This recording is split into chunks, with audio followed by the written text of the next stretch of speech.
I'm Joy Regullano, and I'm a writer and actor. I kind of began my career in the industry a little bit late. I went to college pre-med because I thought I was going to be a doctor. And then I got a B on my first math test. I was like, oh no, this won't do. So I kind of like jumped around from major to major, and then I finally found theater. So I began acting professionally kind of in a roundabout way. I actually moved to LA to try to be a writer. I'd interned in Nickelodeon in college. So I was trying to go up the back end, like I was trying to go up in through production to be a staff writer. And so when I graduated, I'd keep interviewing at these PA jobs around town, like at Nickelodeon and Disney, and they were always like, that was great, you were great. And then I kept not getting these jobs, and then I had been taking writing classes at iOS, which is a comedy theater. And they had a meetup of the people who were in the writing classes, and one of the people there, we started talking, and he asked me where I went to college. I was like, UC Berkeley, I majored in theater. And he's like, oh, well, if you act, I'm looking for people who are just your type. You are a minority, and you can play high school. So I was like, oh, okay, so I sent him my stuff, and I was still interviewing for PA jobs at that time. But I booked the second audition he sent me out on, which was 90210. It was just a day role, but it was really fun. I got to play a drug dealer.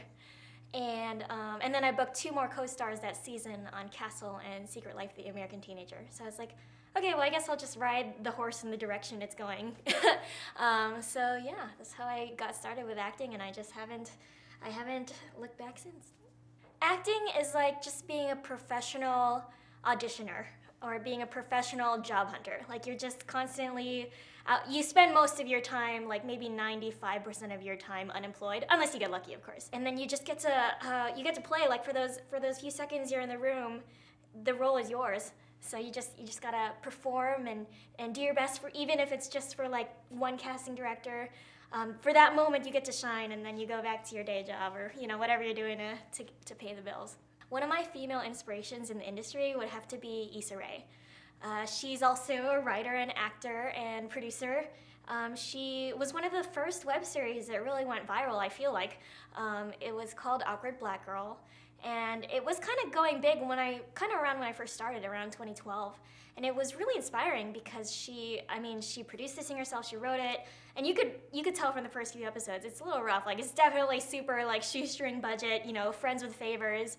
But from there, as the years passed, she got attention. She got an agent at one of the top agencies, and then now she has a show on HBO and Golden Globe nominations. So that was all her, because she was like, I have stories that I want to tell, and I'm relatable.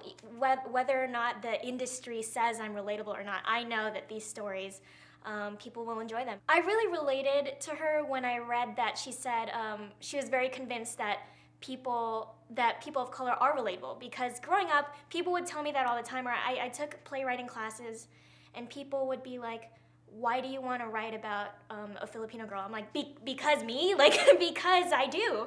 And then I just feel like people don't really ask that about like white guys. Like, why do you want to write this story about a white guy? Like, I don't know, like, because they do, like, and people would say it's not relatable or it's so specific, but if you really think about it, Romeo and Juliet is about an Italian couple in the 1600s or whenever, or in the 1300s, so it's like, is that really relatable? Like, I didn't grow up then, I'm not Italian, but people still find the big human themes of that. So, just because someone looks different from you doesn't mean they're not human and that you don't experience the same things. It is through these specifics that we find commonalities. Well, I guess my experience is different from hers so far, that I've not been found yet.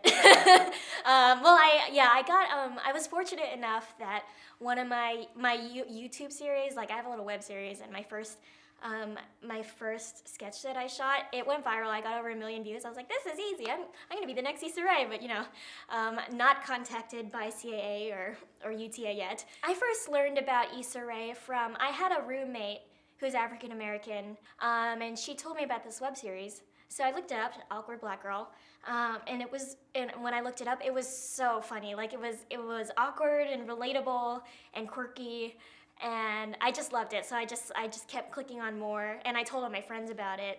I think Issa Rae has been one of the first, like, kind of the push of like diverse female protagonists in series. So she's not the first one, but she's part of the wave, like the Mindy Project, and then Greatest American Hero is a pilot that maybe will come out, has an Indian protagonist also, and then of course Insecure. So it just feels like she's really been the start of a wave of TV series with leads that I can relate to. She's started initiatives to help find and reach back and help other filmmakers and other creators. So I think that's really amazing that she's doing that too. Like, not only has she found success herself, she's like reaching back and trying to help others. I've learned from Issa Rae that, you know, if you have a story to tell, just tell it. Like, it doesn't matter how much money you have. It doesn't matter if people are watching right now, you know, like just do it and have fun, get your friends to do it, and you know, maybe someday someone will watch, and even if they don't, like, you made a project that's yours and no one can ever take that away from you. If I could have a conversation with Issa Rae, I would love to talk about being a minority in Hollywood, her experience, and her experience being an awkward minority, because I can relate, I'm also awkward. I think my inspiration for Issa Rae has impacted my career in that I feel inspired to just go out and create and make my own stuff. Like, I don't want anyone else to hold me back. Like, it's like there should be nothing holding me back. It's just gotta get out there and do it. I think Issa Rae has impacted the film industry as a whole. Well, first of all, just by being a strong woman of color. So just there aren't enough of us out there. So just by being there, I think is just a wonderful presence, and being part of the wave of women of color protagonists, being leading ladies in shows. You know, we don't have to be the quirky best friend. We can be the lead. We can be three-dimensional. We can have love interests and love stories and be complicated, and not just date people that are our same ethnicity. We could date people who are different ethnicities. You know, like we can be humans. I think it's important that my inspiration is a woman, for me, because, you know, there are experiences that sometimes other women just get, you know, like the whole Me Too thing, you know, like you can explain it to a man and they'll nod and be sympathetic, like, oh, but secretly they're probably thinking of all the times that they might have done that thing. So, you know, there is an element of like, they just haven't had that lived experience of being a woman, knowing that you're not alone, you know, that other people have had these, not just Me Too experiences, but just like living in the world, going about like existing as you are. It's nice to know you're not alone. I can only guess, but I think for Issa Rae, being a woman of color, there's certain like baggage that people attach to being not just a woman of color, but like an African American woman too. Like, there's certain stereotypes, and I think that's what inspired her to make her series, because she didn't see people like her reflected on TV and in the media. So I think that was even more of a push for her to be like, I gotta get this story out there. No one is gonna tell this story but me. I think if Issa Rae had an opportunity to give me a piece of advice, I would hope it would be something about just get out there. Like, only you have your voice, only you have had your stories, only you can tell what you can tell. So just do it now. If I could give women in the entertainment industry advice when they start their career, of course, it's going to be scary, and there are going to be days or weeks or months or years where you're like, why am I doing this? It would be nice to have money to go out to happy hour. You know, be aware of the challenges that are facing you. You know, you're strong, and it might be hard, but also pretend like there are none. Pretend like there are no obstacles and you can achieve whatever you want. If you can hold those two things, it might help.